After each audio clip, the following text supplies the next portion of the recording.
Hello, one and all. Welcome to the War Zone. I'm Scruffy, and this is Scruffy Tales. And we're gonna take a look at the breakthrough north of Pokrovsk. We're gonna take a look at Sumy Oblast, but then the main focus is gonna be Pokrovsk and the breakthrough. And unfortunately, I'm gonna do a follow-up video to my other video that I recently made, and I do believe that this breakthrough was actually a Russian success because I've been taking a look at where Russia has been aiming their artillery, aiming their airstrikes, and none of it has been in support of the breakthrough reaching the Syrski line. Instead, everything has been focused in and around Shakove. And we also had this now famous interview where President Stewart interviewed Azov soldiers talking about how Russia infiltrates and how they try and just push people through to cause as much confusion as possible. And that seems to align with what has happened at Pokrovsk. Since there was no air support, there was no artillery support, even if the Russians managed to go as deep as they did. So we're going to take a look at all of that in this rather long video. So let's get into it. So there's of course a lot of stuff happening along the entire front line, but we're gonna focus on Pokrovsk. But before we do that, we need to highlight what's happening up in Sumy Oblast. Here we have Mayakovsk 73's map. Interesting to note that, as you can see, Ukraine is contesting parts of Kursk still along the border. Outside of Tetkino, important, Ukraine is still maintaining pressure, tying up Russian assets within Kursk and coming down to Sumy Oblast. As we can see, Ukraine made an advance the other day, liberating the village of Varachine, pushing up through the windbreaks here, liberating a small village, and coming up to the east of Novomykhailivka, putting pressure on yet another village and town in Sumy Oblast. So the Russians pushed in, and they've been steadily forced to fall back. And now we even have rumors that Russia is moving troops away from the Sumy operation, more or less abandoning it to reinforce other sections of the front line. And let's see here, if we head on over to my map, we will take a look. This is the area of Varachine that Russia pushed in some weeks ago, but now Ukraine is counterattacking, coming up through these windbreaks, as you can see, into the small village, and have now come up to the east of Novomykhailivka. And they really need to get into this square here, as you can see, this square, into these windbreaks in order to reach Novomykhailivka. We can see if they can make it across. There's a gap, or if they eventually make a mechanized motorized assault across the fields into town. They actually have contact down here with these windbreaks, so not unthinkable that the main Ukrainian push will come through this way here to reach this bend and then begin moving in. They're obviously, if they can push up this way, they're going to be trying to push this way as well. But you have some gaps here. Yeah, these gaps probably will force the Ukrainians to focus their efforts along this windbreak in order to reach Novomykhailivka. But good news, a village liberated. Ukraine is gaining ground, and they have now outflanked Novomykhailivka as well as Yablonivka, pushing up here in the center. So the trap in Sumy Oblast is proceeding as planned. The Russians walked straight into it, and the Ukrainians are slowly grinding the Russians down, pushing them ever so slightly back towards the border. And it's going according to plan. And especially if Russia is now moving troops away from Sumy Oblast, it's going to be even more effective, the Ukrainian operations, if they're going to be pushing back to the border and potentially maybe enter back into Kursk once more. So that's Sumy Oblast, and we're going to stay away from the rest of the front line, and now we're going to head down to Pokrovsk to find out what the Russians are really up to. And this is the map for the 1st of August, and we're gonna go through events on August here using Andrew Perpetuous map, because we had the big push up towards Soloti, Kolodiash, and we had the Ukrainian counterattack, and we're hearing these numbers of hundreds of Russians being killed in the pocket and what have you, and that the Syrsky line was threatened. They reached the Syrsky line, infiltrated the Syrsky line, and stuff like that. And that this was a massive threat, and the Ukrainians took it seriously, redeployed highly effective units to counter the push. But the thing is, I think the Ukrainians redeployed those units because they thought this was something bigger than it in actuality was, and the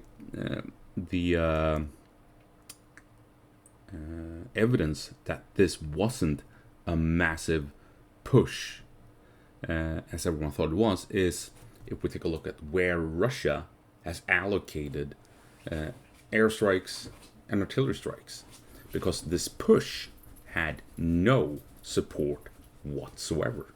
So we're going to use Andrew's map here to take a look where Russia has focused their artillery strikes. Dog in the background. So first, second, you can see here they're bombing all over the place along the front line. Third, some airstrikes in the rear, absolutely, but mainly you can see here all the strikes supporting the push north of Rodinsky in this case. We have more artillery strikes along the front line, some at the rear, and boom, boom, boom, boom, boom, lots of artillery strikes all along the front line supporting the push here and coming up through Poltavka, and you have constantly attention at Shakove and this small town just east of Dorozhny. You can see here, same thing. This is Dobropilya. Russia is obviously aiming artillery and airstrikes and what have you at Dobropilya, this logistical hub. Or Dobropilya is down here. What is this? Is that to Dobropilya? And you hear railroads and what have you. This is obviously of interest for the Russians, but this is the 6th, 7th, Dobropilya, front line in general. 8th, you can see how this keeps repeating. Now it's on the 10th, it's a quiet day. And 9th, you can see Shakove, Dorozhny, all over the front line, supporting the push up through Poltavka. So keep this in mind now as we move in on the 10th, and then on the 11th. Now on the 10th, I suspect this main push was starting already. And then we go to 10th when people updated what had happened on the 9th and the 10th. Boom. All over the place, along the front line, mainly at Shakove, mainly around Dorozhny and Rodinsky, supporting the push through Rodinsky. And now they're bombarding the flanks here to keep this breach open, would be my guess. They're supporting the push through Poltavka. You have some shelling at the what's it called, Kucherev Yar, as the Russians are trying to push into the small town. On the 12th, some more shelling, very few shelling along this main push, right? But again, Dorozhny, Shakove, the front line here, supporting Rodinsky, right? 13th, no updates on the 13th for some reason. Back on 14th, Shakove, Dorozhny. Now you start to see a bunch of artillery up here, absolutely. But the main focus is Rodinsky, Dorozhny, Shakove. But what is this? This is, of course, the Ukrainians moving in on this push north. Because on the 15th, this happens. The Ukrainians have pushed in, and on the 15th, when the Ukrainians are pushing the Russians back, you still have Shakove, Dorozhny, Rodinsky, Poltavka. This is where Russia is focusing the artillery. Rodinsky, Dorozhny, Shakove, Poltavka. Hardly any artillery, by comparison, that is, supported this push north. And we go on to the 16th, still at Poltavka, and no update for the 17th yet. But you can see here, you have some airstrikes in town and stuff like that. Obviously, there's more artillery going on than you can map out, but you get the sense that you have more strikes at Shakove, Rodinsky, and Dorozhny than what's happening up here as the Ukrainians are pushing back this supposedly massive advance intent on reaching the Syrsky line. Hardly any artillery, comparatively speaking, supported this push. And now we're going to take a look at a French mapper that has mapped out airstrikes in this region as well.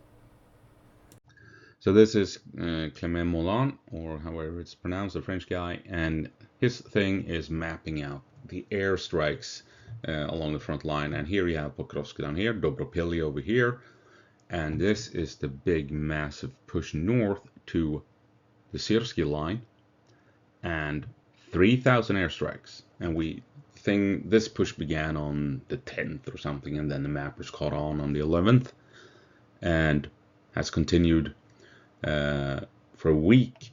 And when the Ukrainians began pushing back, we hardly saw any artillery supporting the push. And take a look at this.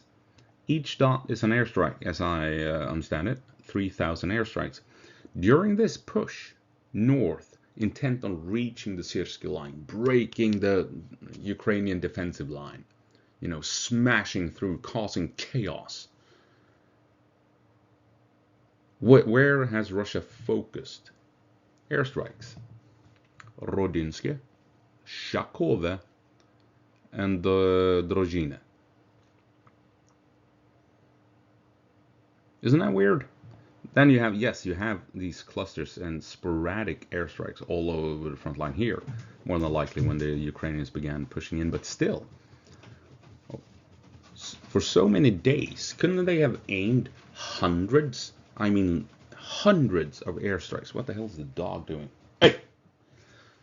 Hundreds of airstrikes to support this push that, by all accounts, reached the Syrsky line.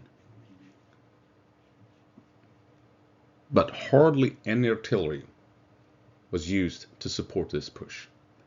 Hardly any airstrikes were deployed over the 3-4 days that this push was ongoing. Focus artillery airstrikes was aimed at Shakove. The focus of artillery and airstrikes was aimed at Rodinske and Drozhine. And also over here when they're trying to push north through Poltavka. But you can clearly see where the Russians have aimed their focus. Shakove, Rodinske, Drozhine. Nothing to support this massive push that was supposed to crush the Ukrainian defenses. Isn't that weird? I think there's a bit more to this based on where the Russians have focused their artillery and their airstrikes. So we're going to be using deep state here, and here you have the Russian positions on the 31st of July. Shakove, Dorozhne, and Nukhanorivka is the town that's been pounded, not Dorozhne, but this town has been pounded, and Rodinske. So let's see what happens. Russia's already snaked their way up here, sending in some infiltration units to harass this supply line here. They have realized that, maybe we can push through, because you can't see it on this map. Let's use Andrew's map here. Where are we? Here we go. So we can see it on, here we go. Trench lines here, right? You can see the trench lines here. Trenches here, and then you have a valley with some defenses in them, and some lakes and what have you, and defenses over here. This area is where the Russians figured out that they could push through, if we are to believe deep state. Between these trenches, this farm, and the wooded areas over here, this wide open field is apparently where the Russians figured out that they could sneak through, or if they snuck through the woods, maybe relying on cover and vegetation to get past. Something like that. Okay, so moving over to deep state.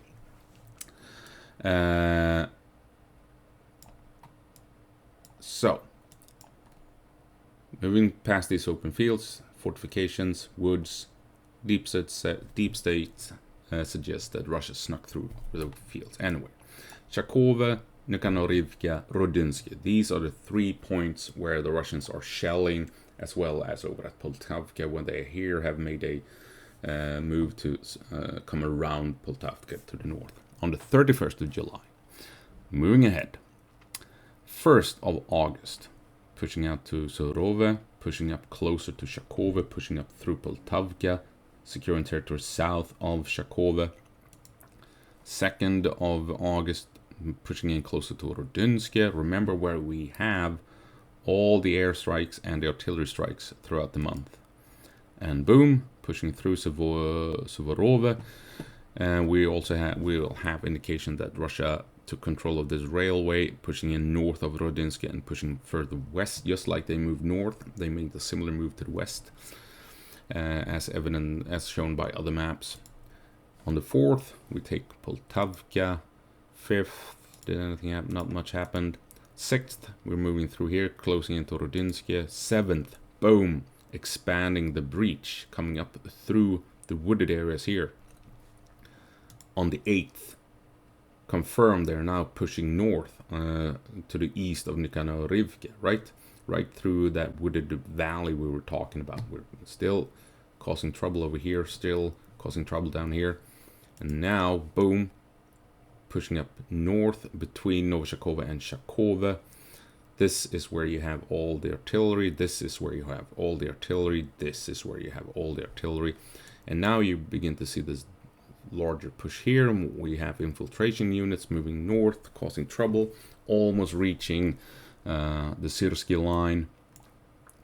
And then, of course, Suvorove gets overrun on the 10th, and on the 11th, the big push north. You have this moving where they move north through the breach, and having realized that they have a breach, they move in as much troops as possible to push north to exploit the gap to cause chaos behind here. But even when this happens, so over several days, you can see how they keep pushing through Poltavka, Suvorove. They keep advancing towards Shakove, and then on the 15th, this happens. And throughout this time, Shakove, Nikhanorivka, Rudinsky has been the focus of artillery and airstrikes. Nothing to support this push. I think that Russia exploited the gap in order to outflank Shakove, and then everything else going on north was basically a distraction that if it worked, fine, whatever we gain is a bonus. If we don't gain anything from it, it's still not a distraction that ties up Ukrainian units up north, allowing us to operate here where we want to establish a presence. So we're going to take a look at my map to figure out what I'm talking about.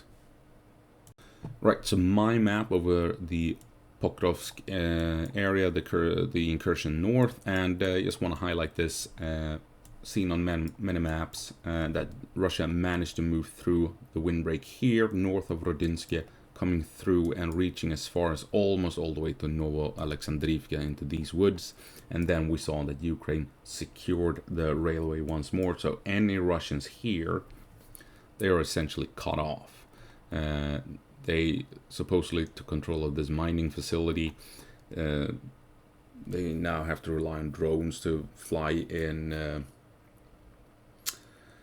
supplies and what have you. So Ukrainians will probably do search and destroy missions here to find Russian infiltrators, and then try and push in on this factory to clear up any resistance. At the same time, we saw Russia trying to come into the south, and they also made a big push straight into Rudinsky. They still have a presence here, so we'll see if Ukraine can push them out. But there was an attempt by Russia to come in from the north and come in behind, doing the same thing to the south in combination with a frontal assault. We'll see if Ukraine can clear up this situation around Rudinsky. It's really important to protect the logistical routes leading into Pokrovsk. But what happened here in the north? There was by now a famous interview made by President Stewart with some Azov veterans, Americans, who talked about their experience with Russian infiltration tactics and what have you. And what they said is that the Russians, they try and push through smaller groups, 2 guys, 3 guys, and when they find a breach, they go, okay, we have a breach, we can move in more troops, and they send in more troops to to exploit the breach, and then you send guys in to disrupt as much as possible behind the enemy line. And this is, of course, I've explained these tactics in previous videos.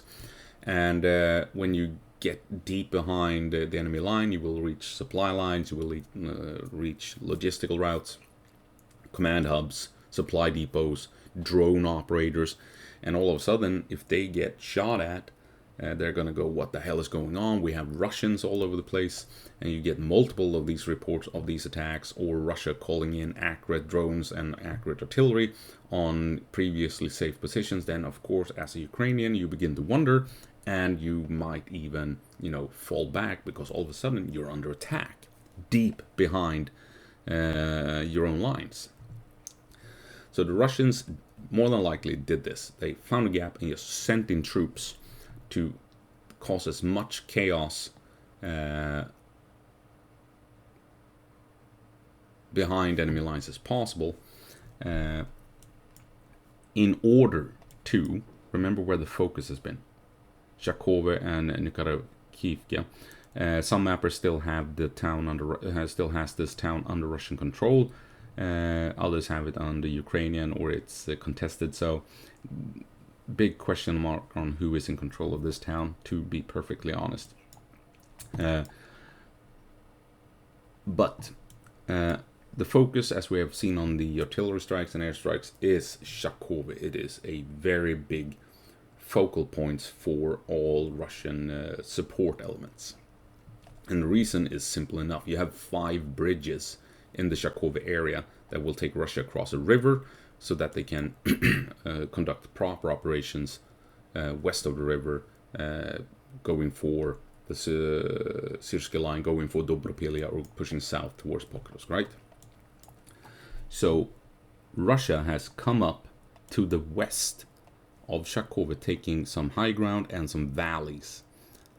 And while the infiltrators just moved up north, caused mayhem and chaos, and forced the Ukrainians to reevaluate the situation, Russia has since then more than likely kept pushing in troops here and fortified their positions, securing their positions. You have a small town here, as you can see here, that is under Russian control, and this area here is more than likely heavily fortified by Russia as we speak.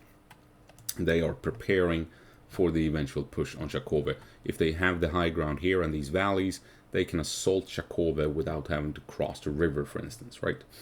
And they don't have to come up through this narrow street here, narrow road between the high ground and the river. Now they have a much better position to attack Shakove. So this here was the objective. When they found that breach, they decided, we can take the high ground, just push in as much troops as possible, secure the high ground, and then just flood in troops to cause mayhem, forcing the Ukrainians to operate up here instead of operating down here. That is essentially what happened. That is, judging by where Russia has aimed the artillery, aimed their airstrikes, Shakove, and Nikaraivka, but nothing, hardly anything to support this potential big, important, mighty push. Because this big, mighty, important push wasn't the main objective. If they gained anything, that's a bonus. Yeah, that was, we're going to have to head back to Deep State to point out what the potential gains was for the Russians. Absolutely, that was what I was intended to talk about before. Early morning, haven't had coffee yet. Brain is not working as it should be. This fork, we've seen this shape in on other mappers. It looks a bit different on every map, but people seem to agree that the main push took the shape of this fork, and the Russians were more than likely operating left and right all over the place, but this shape, sorta, is what everyone agrees on. And that tells us a bit what the Russians might have been after. So the main objective, if you ask me, was this valley, and the high ground in between, so that they could come out here and hold this territory here. Here you can see that the deep state has Nikaraivka as Russian. Other mappers has it as, like I said, Ukrainian or contested. So this area was the main objective, but in order to secure all of this, they just flooded the northern part with troops to distract, and any gains were a bonus. And as you can see here, the Russians have moved up through this valley here, and they also came up, there's a valley leading up to Kucherev Yar here, so it kind of moved up through these valleys to reach, let's make it like this, it becomes more readily apparent what's going on, through these valleys. And what does that mean? That means Russia secured the east and west of this main road. Take a look. That leads all the way up to Zloty Kolodias. So, if the Russians manage to push through, at best outcome is that Russia secures these valleys, and as well they push in and occupy Kucherev Yar. Kucherev Yar saw some artillery strikes and everything. Clearly, Russia wanted Kucherev Yar, and they aimed artillery and some airstrikes at this place and moved in with 30 or 40 guys to take it. Securing the Eastern Valley and Western Valley would allow Russia to potentially, in the best outcome, to move troops at speed with their fast vehicles along this road all the way to Zloty Kolodias and taking this town, and now establishing a proper presence in the Syrsky line as well as up at Vesele and stuff like that, right?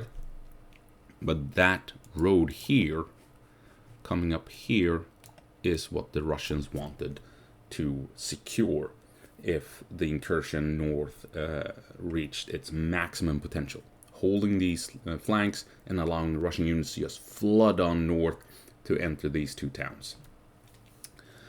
That was in the best of worlds. The least best option.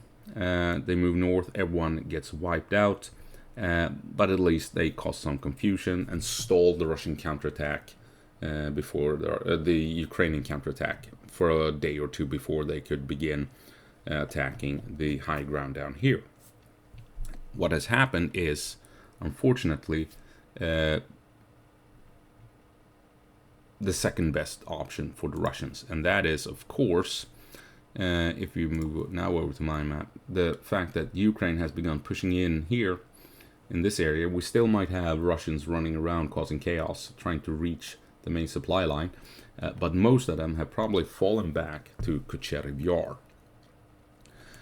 And now you have an Alamo situation deep behind Ukrainian lines, where surviving Russians... Now, the Ukrainians claim they've killed or caused 400 casualties in and around this area. So that means Russia had flooded this area with tremendous amounts of people, if we were to believe those numbers. And many of those troops that have avoided being killed are now holding up in Kucherev Yar, and also you can zoom in, you see trenches here, right, straight to the west of this main road here, and Kucherev Yar. So this is where the Russians are now holed up, defending, because they can't move north, because can't move south, because south wide open fields, and the Ukrainians have apparently moved in and cut everything off and securing windbreaks and what have you. So they can't move south. They're trapped. And Ukraine will now focus a lot of efforts with these high-profile units moving in and securing Kucherev Yar, giving Russia all the time they need to move in more troops into this area, fortifying and strengthening their positions as they now will more than likely begin to try and take the high ground to the west of Shakove, setting everything up for that push into town itself. So Russia got what they wanted from this push north, this breakthrough. They took the high ground west of Shakove, and they are now in a much better position of attacking Shakove than they were before. And everything up here is a distraction. Now, since they pushed in so hard, Ukraine more than likely, like everyone, basically believed that this was a massive push intent on reaching the Syrsky line. So Ukraine acted swiftly and moved in elite units to stop a potential massive Russian advance. But the forces up here had no artillery support, they had no air support, and they had no armored support, no vehicle support. So when these elite Ukrainians showed up, they just took the Russians to town and, kicked their teeth in. Because this was just meant to be a distraction. The real point of this breakthrough, or what the Russians saw that they could exploit, was to take the high ground west of Shakove. And I remember when this began on the 11th and 12th, people were talking about they need to do a pincer move and cut them off, and then they can begin, I don't know what. And I said at the time, doing a pincer move down here, where the Russians are the strongest, that's going to be difficult. Not going to happen. I highly doubted that Ukraine would be able to push in and do a proper pincer move down here, where the Russians had created a breach and where they were the strongest. Instead, I said they might apply pressure down here and then begin to push the Russians back where they were the weakest in the extremities of this incursion. And lo and behold, this is what has happened. Because, it makes sense for the Russians to secure the breach point heavily, denying Ukraine a chance to close it.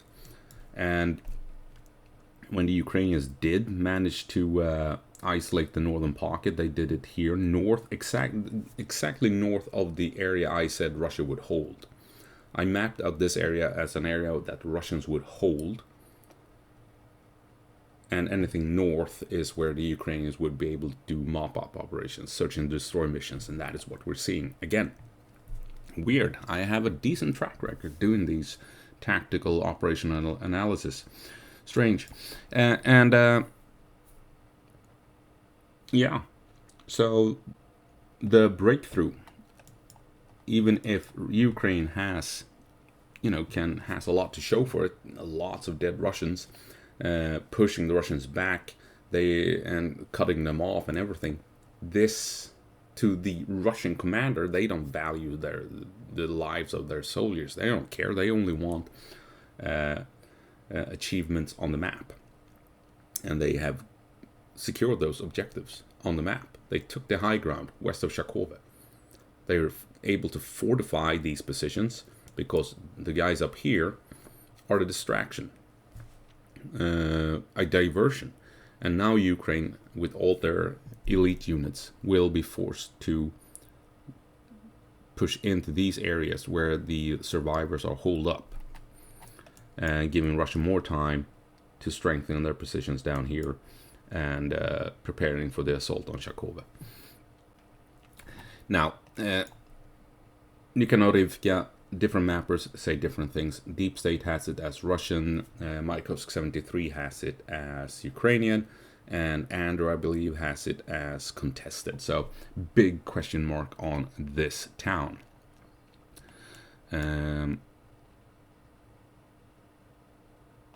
Can Ukraine push through here? Then they reach some lakes in a valley, forested areas. I mean, the Russians, they obviously realize this is a weak point. They have aimed artillery and airstrikes here to prevent the Ukrainians from pushing through in force, to keep the gap open. I don't think Ukraine will be able to push through here to close the gap. There's too many airstrikes, too many artillery barrages for that to happen. They did push back into Shakove, but Russia is still in control of the woods outside of town. They have this town. Russia apparently has this this area here as well, whatever it is, with some trenches and what have you. Yeah, I'm fairly certain that Russia got what they wanted out of this breach they exploited, took the high ground and everything up here. Had they been able to secure the flanks of this road and pushed up and secured Soloty Kolodiash, great. Massive bonus. It didn't happen. Who cares? This pocket here is buying Russians time to fortify the high ground. And the Ukrainians are wasting time and manpower fighting people that the Russians don't care about. The Russian commanders don't care about these guys. They are supposed to hold for as long as possible and die, while preventing the Ukrainians from focusing on the more important area down here. That's just the situation.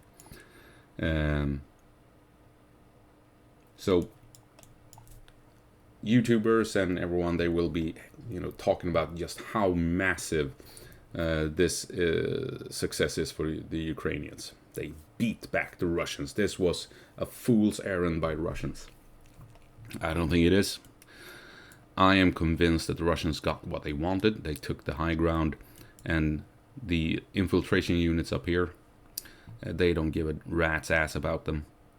They're meant to stall the Ukrainians and give their lives doing it, buying Russians time to fortify the high ground. The breakthrough was a success for the Russians. And eventually we will see an assault on Shakove based on this success. So here we have ISW's 3D map. Their graphics are a bit off. I don't know why we're not seeing Russia being in control of territory here. But you can see here they have Zapovne, they call this town. But this is under Russian control, and Dorozhny is contested. Kuchever Yar contested, with Ukraine pushing them back outside of town. And here we have Shakove, and these are the two valleys that I was talking about. Take a look what happens when we spin it around the map and take a look. So potentially, supposedly, or we know for a fact that Russia is operating in this valley here and in this valley. And if they can secure the high ground here and here, they are in a pretty decent position to assault Shakove without having to worry about the river, right? Now you see why the high ground and those valleys are important. They can now assault Shakove and securing the 5 bridges that will allow the Russian army to cross the river en masse. And also, should the Ukrainians, or Russians should say, secure the top of this hill and these woods, they are now in an overwatch position that can assist a Russian push along this road through Pankivka north, again straight at Shakove. So taking the high ground here allows the Russians to advance between the river and the high ground through Pankivka up at Shakove. And they also have the valleys here, potentially allowing the Russians to advance down on Shakove from the west. That is why I think they succeeded with their main objective, and that is why they gained what they wanted from the breakthrough. Any other gains to the north would have been a bonus. What they got now is this Alamo situation at Kuchever Yar that will steal time and assets for the Ukrainians, denying the Ukrainians a chance to deal with the actual threat, the high ground to the west of Shakove. Holy hell, 38 minutes. Okay, let's see. Well, to try and summarize things, tie everything up a bit. Yeah, no airstrikes, no artillery support up north. makes no sense if this was the main effort, right? If Soloti Kolodiash was the main objective, why was there no airstrikes and no artillery? Why was everything focused on Shakove and Nikanorivka? Yes, you could say to keep the breach open, absolutely, but you saw the Rodinsky down here was shelled as hell as well. Nikanorivka was shelled as hell. Shakove shelled as hell. Poltavka front line shelled as hell, but barely anything up here. No airstrikes, no artillery, nothing. The main effort was to come up to the west of Shakove. Shakove is the main objective. Up here, everything is a distraction. And now, as the Ukrainians are moving in, the Russians are falling back and fortifying Kusherev Yar. And now you have actually an interesting situation. If these guys manage to hold on in this town, and the Ukrainians are now gathering around Kusherev Yar, building up a force for an eventual attack, we might actually see Russia allocating air assets and artillery to supporting Kusherev Yar. Because now the Russians have a really good chance of dealing with some highly elite Ukrainian units. If Kusherev Yar can message back to Russian High Command where these elite units are located and building up forces outside of Kusherev Yar, Russia can allocate air assets and artillery at those locations and dealing with some of the best units in the Ukrainian army. Like I said, anything north of the high ground is a bonus. The lives of these soldiers don't matter. They're here to cause chaos and confusion and tie up Ukrainian units for as long as possible to allow Russia to fortify the high ground. And now, what Russia's gained from this is a lot of elite Ukrainian units gathered up here, and the Russians in Kusherev Yar might do a last stand like the Alamo, supported maybe in the coming days by airstrikes and artillery, if they can pinpoint where these elite units are hiding and building up troops in order to move in on Kusherev Yar. Everything north of the high ground is a bonus. Russia has the high ground. While all of this is happening, are you telling me they are not moving in troops to fortify these positions? The town up here, the forest outside of Novoshakova, the valleys. Of course the Russians are moving in troops to fortify all of this. And this gives them the chance to assault Shakove from the high ground, potentially opening up the road from the south here into Shakove. And over in the east, we have seen the main effort going through Poltavka in order to come up north of this wide open field that the Russians need to avoid. This field is essentially a big defensive barrier east of Shakove. The Russians need to bypass it to be able to attack Shakove from the east, maybe coming in from the south as well, if they can come up this valley with all of these windbreaks south of Shakove. So Shakove is the objective. All the artillery, all the airstrikes are aimed at Shakove. Russian moves have been made to close in on Shakove.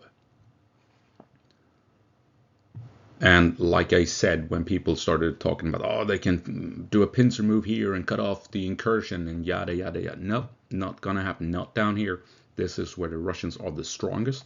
This is where they're going to secure their positions and fortify. And up north, yes, you can begin pushing the Russians back at the extremities where they are the weakest. And like I said, that is how it has played out. And Russia has the eye on the ball. The 5 bridges at Shakove.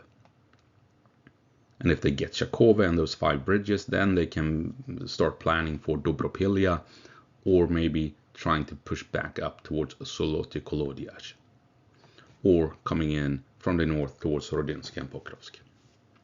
It all hinges on Shakove, and the Russians are now, at the moment, in a good position to push in eventually. So while all the YouTubers will be talking about Kusherev Yar being this massive Ukrainian victory in a couple of weeks, a couple of days, in a week or two, Unless Ukraine can deal with the high ground, I consider this to be a very successful Russian operation, because the Russians don't care about the lives of their soldiers. They are expendable assets. So that Russia loses 400, 500 guys up here to a Western mindset, that's a horrific defeat. To Russians, it's just they filled their purpose. They held for as long as possible and forced the Ukrainians to focus time and effort and assets, wasting time and manpower and assets on Kucherev Yar instead of pushing Russia back from the high ground. So we're coming up on 44. We are at 44 minutes. This is a long one, but yeah, I think Russia got what they wanted out of the breakthrough. There is, of course, also the angle with the whole with Putin's adventure into Alaska, or supposedly Putin going to Alaska. Yes, that might have played into this as well, that Putin wanted a big victory as he went into Alaska to have leverage in the discussions. So they wanted something big at Pokrovsk, and the Russian commander at Pokrovsk had to figure out something, and came up with this plan. If I can find this breach, then I will take the high ground, and to make things appear grander than the operation in actuality was, I'll just push through troops as far as I can to cause confusion and chaos. So that might have played in as well to what happened, or it was just a coincidence that these things just happened to coincide. You never know. But yeah, that's it. I hope you found it interesting. I hope I'll see you in the next one. As always, go på marsch, Ukraine, and give them hell.